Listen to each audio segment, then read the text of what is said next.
Assalamualaikum warahmatullahi wabarakatuh. Waalaikumsalam warahmatullahi wabarakatuh. Anak gembala pandai bersulap, tersulap ia di siang hari. Salam pertama saya belum terjawab, saya ulang sekali lagi. Assalamualaikum warahmatullahi wabarakatuh. Waalaikumsalam warahmatullahi wabarakatuh.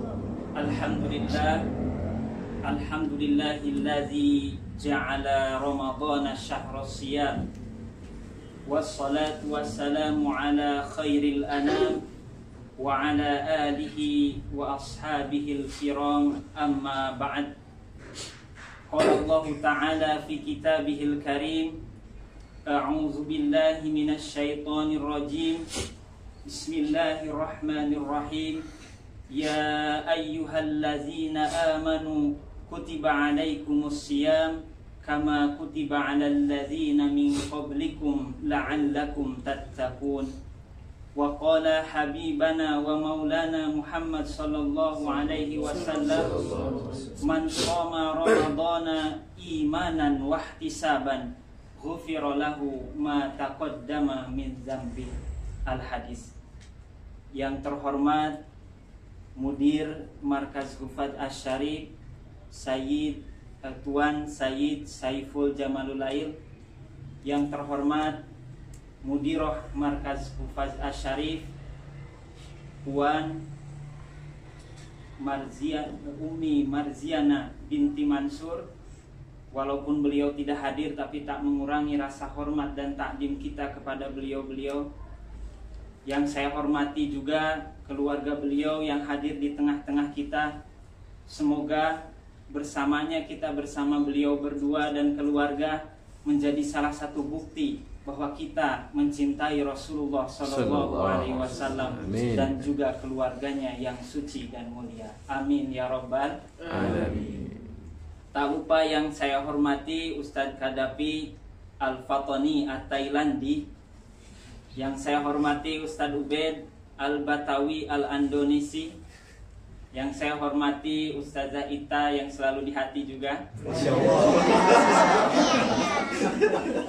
Ustazah Ita Raisah Fitriani Al-Jawiyah Al-Indonesia. Juga rekan-rekan seperjuangan di jalan Allah yang mulia ini, yang insya Allah kita semua dimuliakan oleh Allah. Amin ya Rabbal Alamin.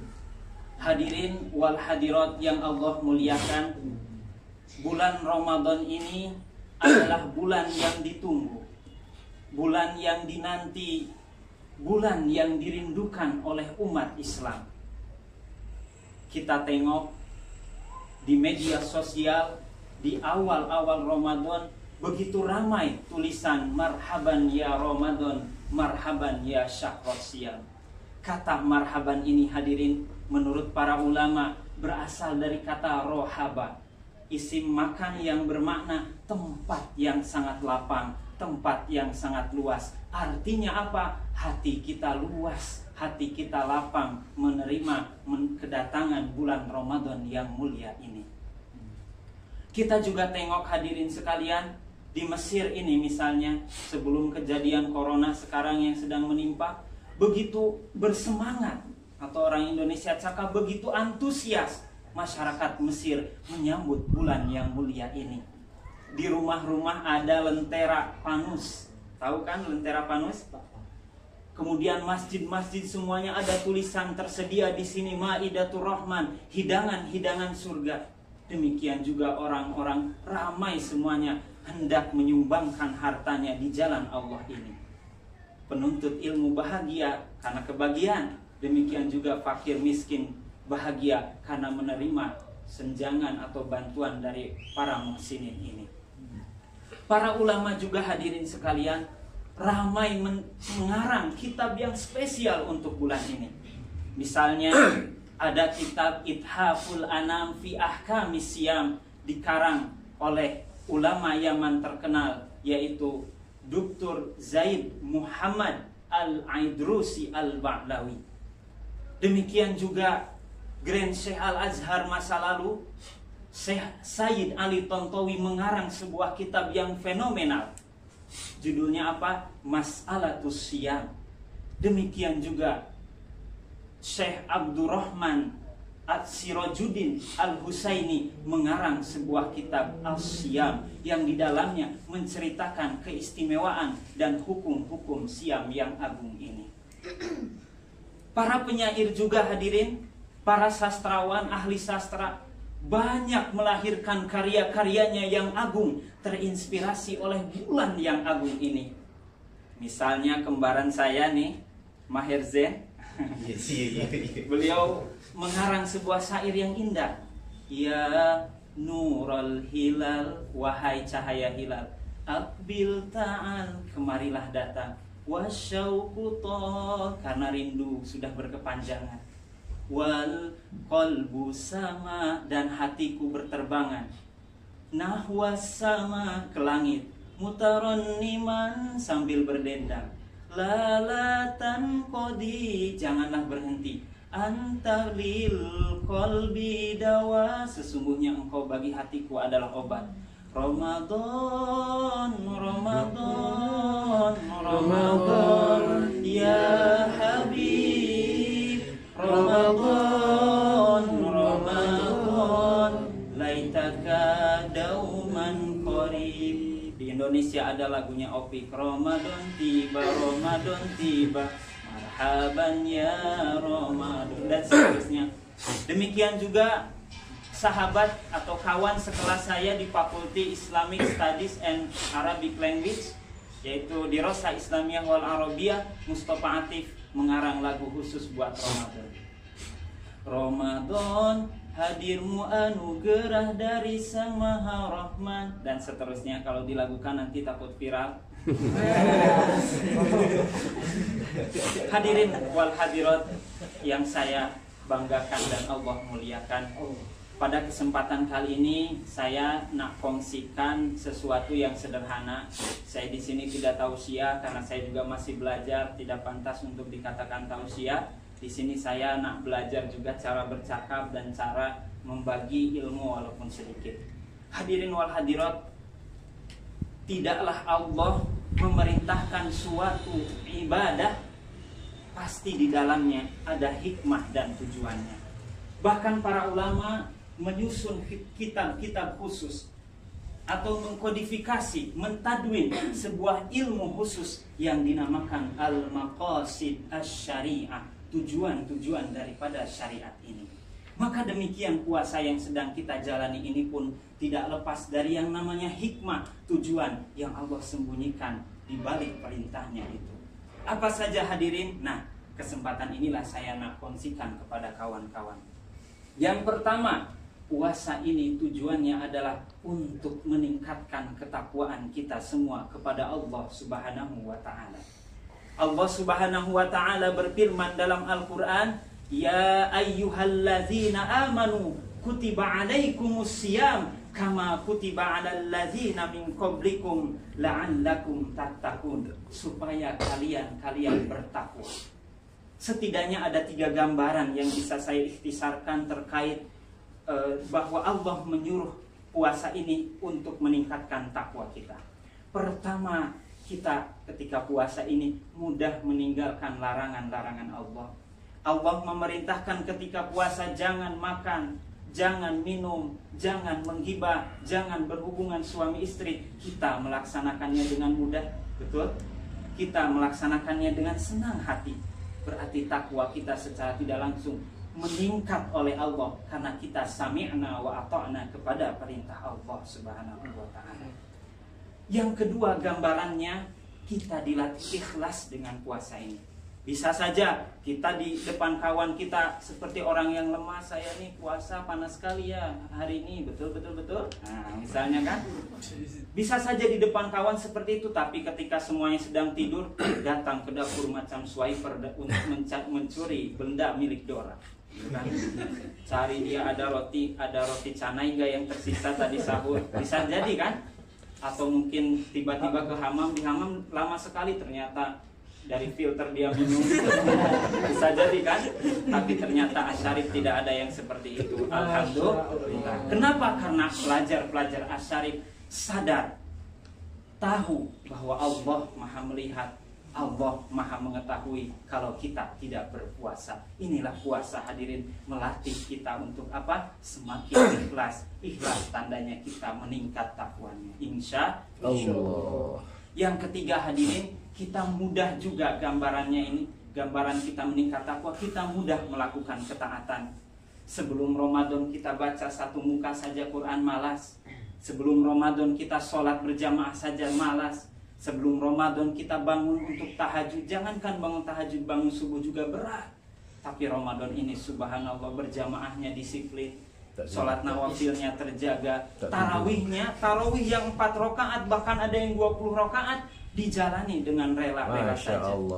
Lihat kawan-kawan selepas asar itu semuanya sibuk baca Quran. Ada yang sudah hatam 3 hari, ada yang selama Ramadan ini 4 hari, ada yang 4 kali, ada yang 1 hari dan sebagainya. Itu menandakan kita begitu mudah meningkatkan takwa kita di bulan Ramadan ini. Mudah melakukan ketaatan. Yang kedua, hadirin, tujuan daripada puasa Ramadan ini adalah untuk mengekang nafsu kita. Coba kita bayangkan, biasanya Ramadan itu musim panas, sekarang sedikit sejuk. Tapi mayoriti daripada bulan Ramadan terjadi saat musim panas. Musim panas, diam di Arab, masanya lebih panjang dari kita di alam Melayu. Kita ternyata tetap bisa menahan lapar, menahan haus, menahan berbohong, menahan gibah dan sebagainya. Ramadan ini, puasa ini melatih kita untuk mengendalikan dia kita sering makan, dia kita sering minum, menggibah dan sebagainya, dilatih di bulan Ramadan ini. Demikian hadirin, yang kedua yaitu melatih nafsu kita untuk dikendalikan dengan sebaik-baiknya. Kemudian yang ketiga, hikmah bulan puasa ini, yaitu Ramadan, puasa di bulan Ramadan ini adalah membuat kita menjadi lebih baik. Ibarat kita ini seorang musafir yang sedang melakukan perjalanan selama setahun lamanya, dari bulan 1 sampai bulan 12, maka Ramadan ini adalah tempat mengisi kita bekal, tempat kita menguatkan lagi takwa, tempat kita mengambil hal-hal yang diperlukan untuk melanjutkan perjalanan di 11 bulan kemudian. Maka hadirin, jadilah kita di bulan Ramadan ini bagaikan ulat. Ulat yang menjijikan, jangankan dipegang, dilihat saja ada wanita yang menjerit gila saking takutnya kepada ulat.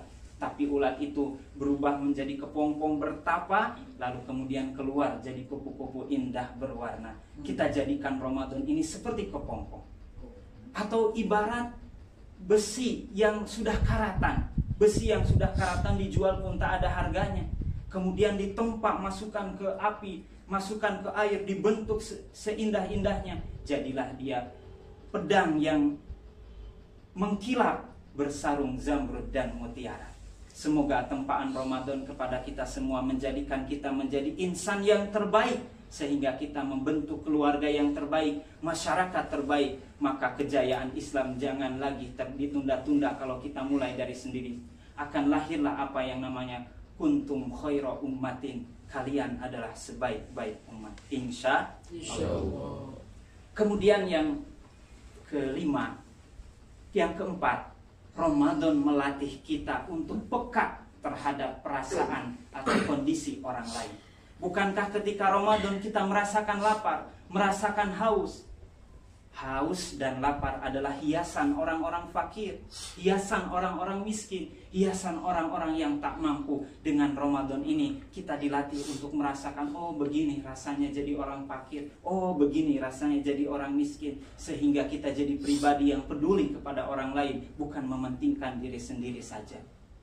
Dr. Ali Syariati, seorang sosiolog Islam yang terkenal, pernah mengatakan bahwa perubahan besar di dunia ini berada di tangan seseorang yang dinamakan Raushan Fikr.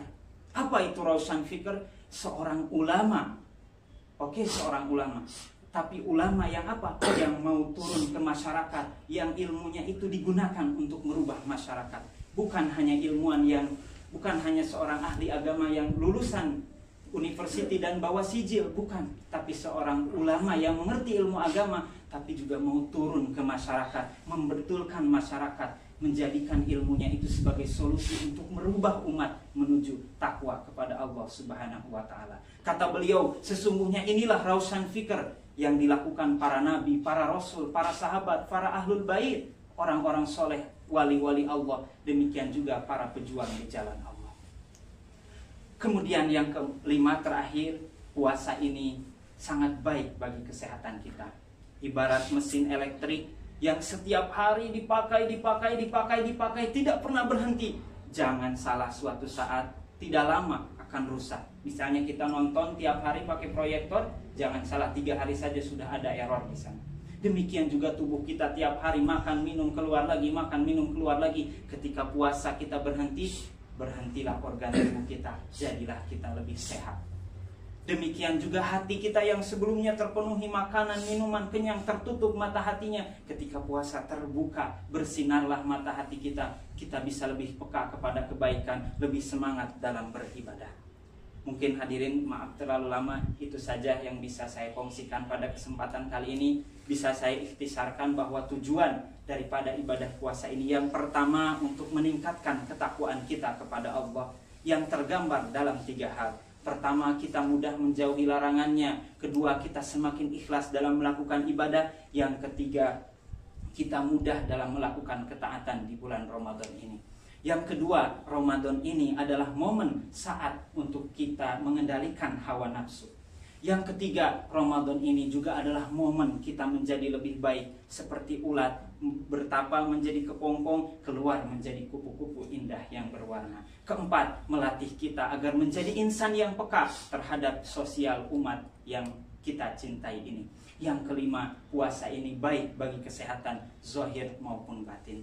Mungkin dari saya cukup sekian. Tiada lautan yang tak bergelombang, tiada daratan yang tak terkena hujan. Demikian juga saya sebagai insan tidak lepas dari dosa dan kesalahan. Sebelumnya saya ingin berpantun. Ada anak, seorang anak merangkak di atas tanah, merangkaknya hingga ke belakang rumah. Semoga berkah isi ceramah menjadi lentera di alam barzah. Karena tergoda si tampan rupa hingga terayu putri mahkota. Mohon maaf di dalam kata jika ada yang mengusik lautan jiwa. Satu lagi. Kompang di Palu, pengantin baru duduk bersanding, tersipu malu. Itulah lagu Malaysia. Wabillahi taufiq wal hidayah. Wassalamualaikum warahmatullahi wabarakatuh.